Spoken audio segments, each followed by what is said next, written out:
just wanted to give a quick rundown on this buggy. I'm doing a full rebuild on it for the most part. What I'm really wanting to focus on this year is the chassis. The chassis needs to be basically sandblasted, repowder coated. I'm going to go with a different color and do away with the ugly green. I have nicknamed this buggy the Snot Rocket for a reason, because I just think that it's ugly. But we'll make a few changes to the front of the chassis as well and kind of get rid of the bulbous squared front end on it, but at the same time keep some of the good looking tubing. So I kind of want to hack this, take this guy out and kind of reconfigure it and set it up for triple bypasses and coilovers. The 2.0 rad flows are going to go, looking at going with a set of 2.5s.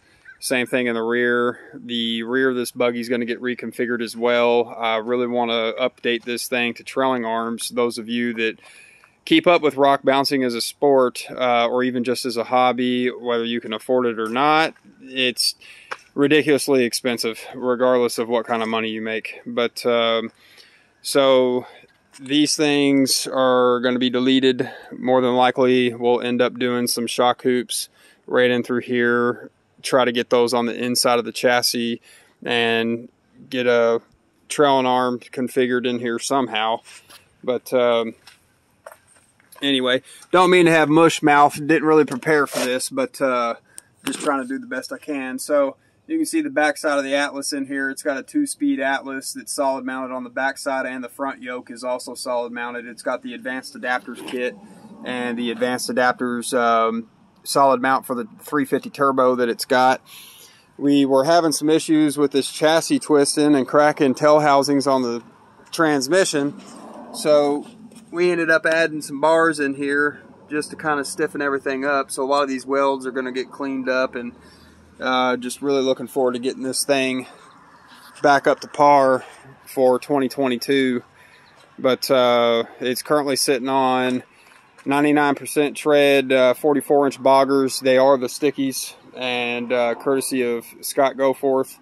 If you don't know who Scott is, look this guy up. He's definitely the cheapest in the industry on the East Coast when it comes to any sort of competition tires or tires in general, whether they be fleet or trailer tires or whatever. Look the guy up. He's out of Kodiak, Tennessee.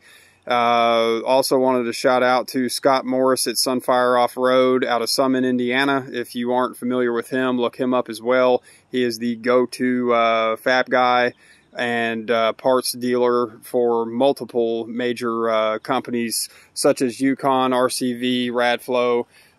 He does stock several springs as well. But anyway, so enough about everybody else. I am just looking forward to getting this thing going.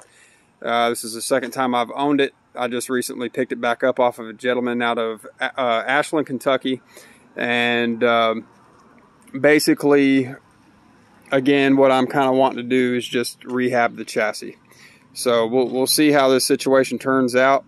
I appreciate you all tuning in. I should have a video posted here in the next few weeks. I'm going to at least pull the seats out of it and keep running it for a few more months, but I'm going to pull the seats out of it and touch up the paint here and there and kind of give this thing a little bit of a facelift. So until then, I'll do a quick startup for you so you can hear this small little engine breathe.